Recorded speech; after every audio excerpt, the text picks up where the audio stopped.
Hey NAI football fans, Corey Thorpe here with another edition of the NAIFBALL Podcast, powered by AdCraft USA, your custom apparel, merch, and uniform experts. Our friends at AdCraft have been with us for many years now. They've run web stores for us multiple times. These guys are NAI fans and family who are experts in the apparel and merchandise world. AdCraft allows you to take the hassle out of ordering. Let their knowledgeable design and customer service staff handle everything from hosting the store online, shipping the product, and helping your customers so you can get back to the game. Find them online at adcraftusa.com. All right, NAI football fans, this is Corey Thorpe back with another edition of the NAIF Ball Podcast, powered by AdCraft Custom Apparel, your custom apparel, merch, and uniform experts. You heard me introduce them. They are the best. Go check them out. Tonight, we've got part two of the Heart South trio that made the playoffs here tonight. It's Paul Hansen from MidAmerica Nazarene. Coach, how you doing tonight? Doing well. Thanks for having me. Yeah, absolutely. It was a good year for MidAmerica Nazarene. Of course, we've been talking about that the last few years. It feels like we've been building to that, um, and you finally find a way to make the playoffs, and you make it with all three of those Heart South teams. It kind of feels good to kind of get in um, to where no one's really getting left out amongst the three. Yeah. I think obviously the Heart is the biggest conference in NAI, and so if you could get through that with a good record, you're definitely battle tested for the playoffs. And it was really good to see what the Heart teams did this year in the playoffs. So yeah, it was really good, and it got our guys prepared for sure for those late games in November.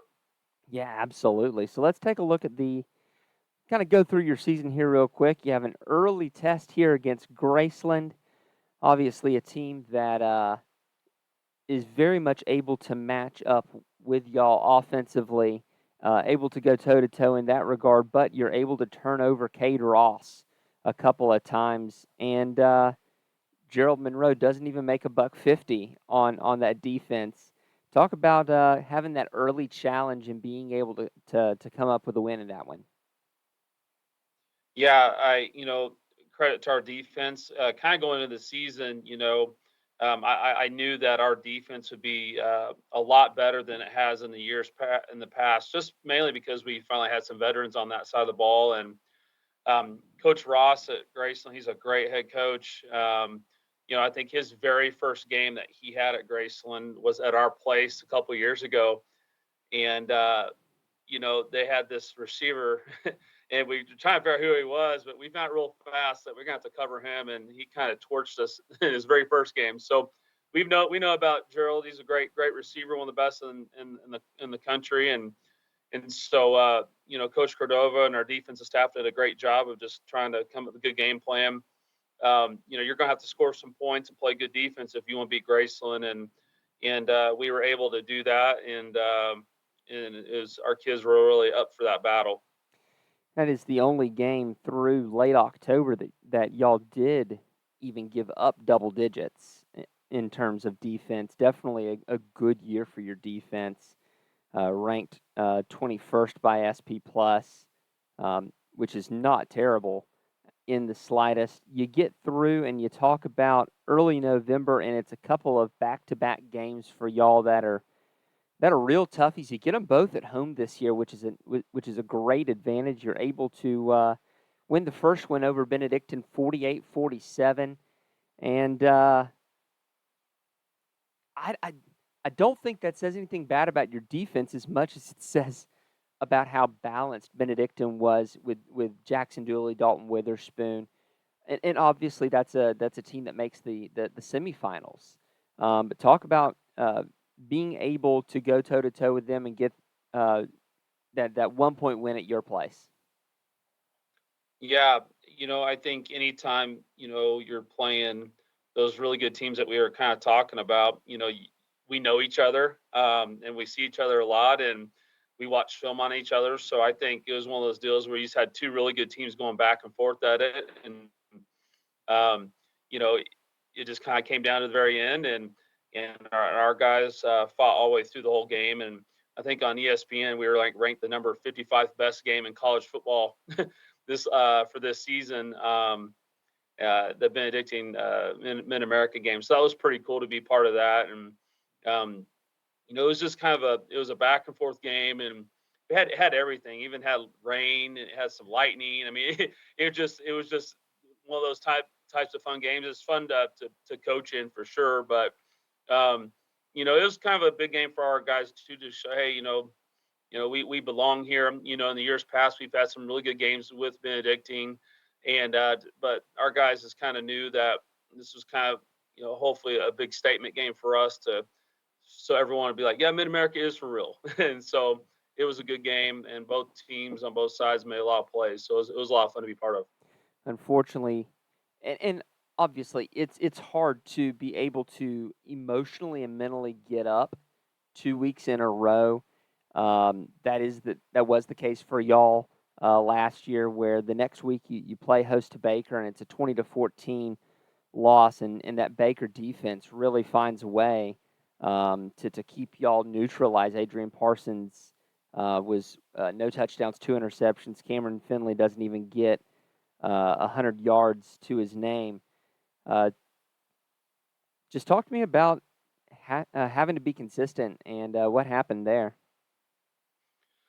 I think it was kind of like you talk about the highs and lows in a couple of weeks, and just the emotions that we kind of went through. And it was kind of opposite of the Benedictine game. It was it was just an old pretty much defensive battle, and both teams were just kind of doing great on defense. And um, hats off to Baker. They're a great team too. You know what I mean? So like I said, anytime you can play Benedictine and Baker and these teams that we play, it gets you ready for the playoffs. But both teams are making a lot of plays on defense, and we drove down and scored. They came back and scored, and then we still had an opportunity to win at the end, and you just didn't quite get it. But it was just a good old. If you like defensive football, it's definitely a good game to watch. Then you do make it to the playoffs. Unfortunately, it's a one and done for y'all. Um, Now, if my memory serves me correctly, it was snowy in Sioux City that day. How cold did that feel over there in Iowa? Yeah, going into the game, wasn't even supposed to snow. That's what's kind of kind of frustrating. And then all of a sudden, man, it just starts coming down from everywhere. And uh, it was a snow game for sure. But I mean, I don't really look too much into that. I mean, both teams had a play in it, so but it was good for our guys just to kind of get that experience. We haven't experienced playoff football here at Mid America in 10 years, and really that was the second round, so we hadn't been there in 14 years. And so just to experience that and let our guys kind of get that taste a little bit of what it takes, it helps us prepare, going into this off season too, and have that taste a little bit, but not be satisfied obviously with how it ended. And it was good to kind of see kind of where we matched up a little bit, and now we kind of know what we had to do to kind of get back there. And taking a look at your schedule coming up, it's a very interesting schedule. I'm looking forward to it. I kind of chuckled a little bit as I took a look. You have an old team coming to town for you, and Nelson University. I know that place is near and dear to your heart and the heart of your quarterbacks coach over there. Um, so talk to me about seeing the new name, but same color, same logo team in Nelson coming to town. Yeah, it's pretty cool. Dr. Gotti and I were real close, and that was the first place to give me my first college job. So it was kind of cool. And they were needing some non-conference games, and we had a week zero open, and we're getting ready to open our brand new stadium. And so they're coming up to play us in our new stadium. So I'll have to get you a picture for your background. Yes, please. You'll really like it. Um, but yeah, they're coming up here to play us. And then in a year from now, we'll go down to Texas and play them. We have a lot of Texas kids on our team, so it'd be kind of cool for some of those kids to get to go home and play in the state of Texas. But Coach Hudgens does a great job there at Nelson, one of my close friends, and Really excited to see his squad, and there's some coaches on that staff. One of them was one of my players at SAGU when I was there. So it'll be kind of cool just to kind of get together with them and play someone else out of our conference. How many times have you tripped over that name? I actually have to consciously think about it. Oh yeah, yeah, and I've kind of let our coaches know on staff here because they're used to saying SAGU as well. So we gotta say Nelson to kind of get it in their head a little bit. That's fair enough. And then the schedule gives you no favors there. We just talked about the back-to-back that you had last year. Well, you got another back-to-back of epic proportions coming up as you play at Baker, and then you face the defending national champs in Grandview University. I guess how weird is it going to be to look across at Grandview and not have someone named Woodley be the head coach, honestly? Well, I tell you what, it will be a little different, but and they'll be ready. They'll be prepared. That program is top notch and everything they do there. So they'll continue to do the same stuff that they have been doing, and we'll be really excited to get to play them.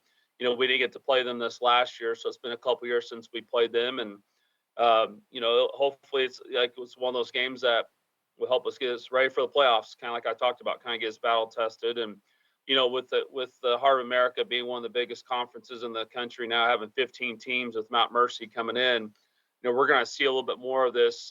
Maybe we play a Grandview or a Graceland or someone later in the season, and so it'll definitely get us prepared as we kind of go into November and when we want to be playing our best football. And of course, you end the season on what, if all goes right and according to plan for everyone, that's going to be an epic game in Atchison against Benedictine. That is, for the fan, I don't know that there's any better way to end the season, but I'm sure for you, there is no more stressful way to end the season. Oh yeah, for sure. This last year when we played Benedictine, it was the first time since I've been here. I finished my 5th season that we have not played Benedictine the last week of the season. So it'll be good to kind of get back to that.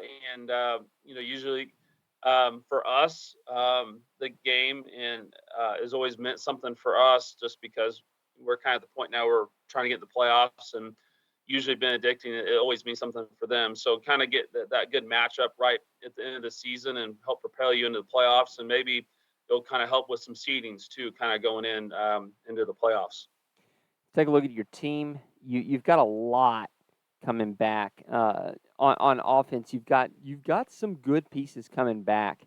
Obviously, outside of your skill positions, you've got 2 all-conference offensive linemen in Justin Miller and Blaine Blevins that are returning. You've got guys like Sean Cherry and Gavin Kranz, but you've got a guy in Ion Carter that didn't make the all conference, but is definitely a name to watch there. But obviously, it all goes through the quarterback, and you're losing a veteran guy in Adrian. Talk to me about finding a new signal caller to put with all these guys you got. Yeah, for sure. I'd be naive to act like it didn't matter, but it does matter. Adrian we're losing 9,600 yards and 96 touchdowns in 3 seasons of starting. So that's a lot of offense for sure.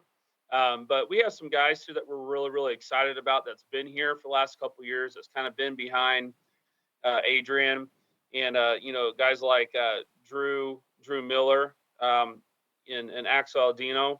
Both of them have been here these last 2 years, and both of them got to play a lot this last year because in several games we were up by a lot of points. So they got to get that playing time, and Drew even threw some touchdowns in there. So they'll definitely be ready to go. They're working really hard, and I have all the faith in them that they'll be able to lead our offense. And really, we returned 7 returning stars on offense, and 6 of them last year were all conference in something. So, and then obviously Justin being an All-American on the offensive line. So we'll have several pieces back. We did bring in some transfers at semester 2 that we think can help keep us going on that side of the ball.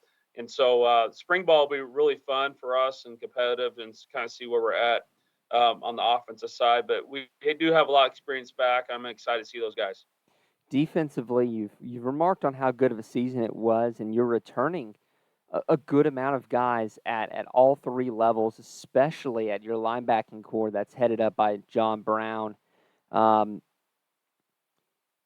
returning majority of your defensive line and a majority of your defensive backfield.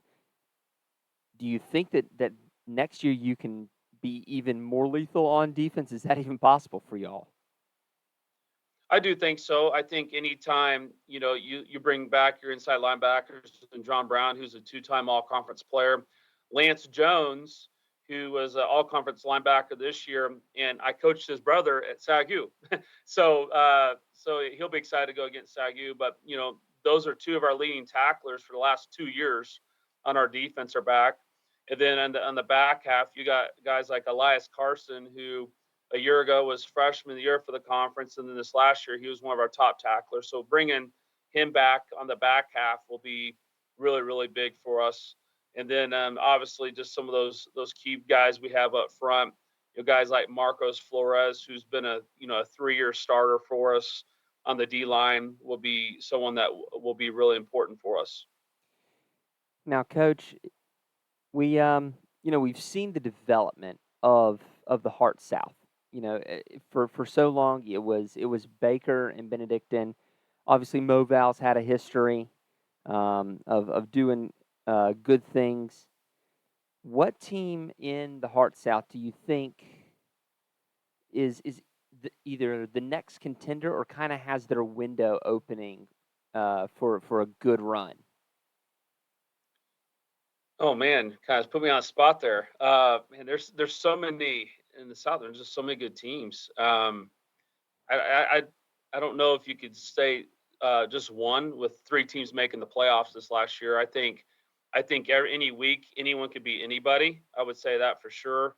And you definitely don't get a week off, especially with more teams coming in and having 6 conference games. But you look at Benedictine, who's doing it every year. Baker, all-time winners program, and NAI. Missouri Valley's right there with them. You know, getting some new coaches there, and keep on running what they've been doing. Mobap took a lot of steps this last year, being in our conference for a couple of years. So Central Methodist is getting better. William Woods is, they're starting to build their program. So it's just very competitive every week, and if you're not ready, you will get beat. Yeah, looking at the other side as well. I mean, my hope is that we'll see what Coach Ross and Graceland are doing over there, because you remember you saw over on the north side for a few years, Coach Sally with Culver Stockton being able to put in a team that was going to be second fiddle to that Grandview team. And now I will say Culver Stockton did show a little bit of kick there to the end of the season, but I'm really kind of pulling for Graceland on the north side to kind of see if they can play at least that second fiddle.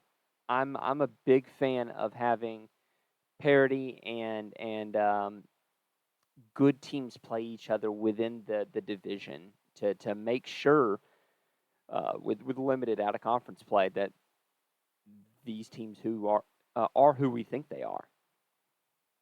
Yeah, and every year I've been here, we play Graceland. So we don't play Graceland for 2 years now. So I told Coach Ross I'm glad I don't have to see him for a couple years. But yeah, they've done a great job up there, and Coach Sally at Culver's done a great job. We opened with them this last year, and then we didn't have to see them for a while, but we'll have them week 2 next year. So we'll definitely have to be ready for them, because they're going to be good.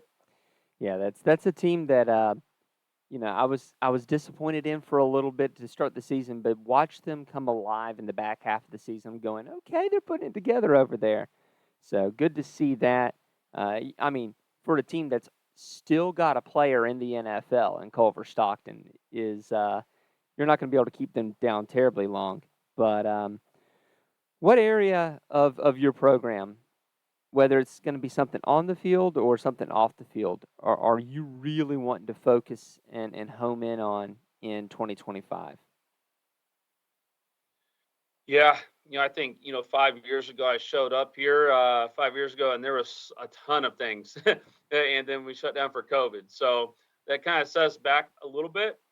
But we've won 25 games in the last 3 years, and so I would say that just continue to work on those little details every day, whether it's in the weight room, in the meetings, on the field, just the little details. Not let complacency sit in, which our leaders are not letting that happen.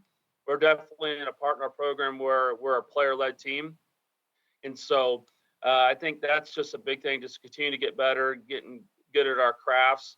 And really, I'm starting to kind of get to the point now where these seniors I recruited, and so now they're moving on, and so we get new wave of kids coming through that we've brought in the program now, and kind of developing our next set of leaders for the future. And who are those guys going to be?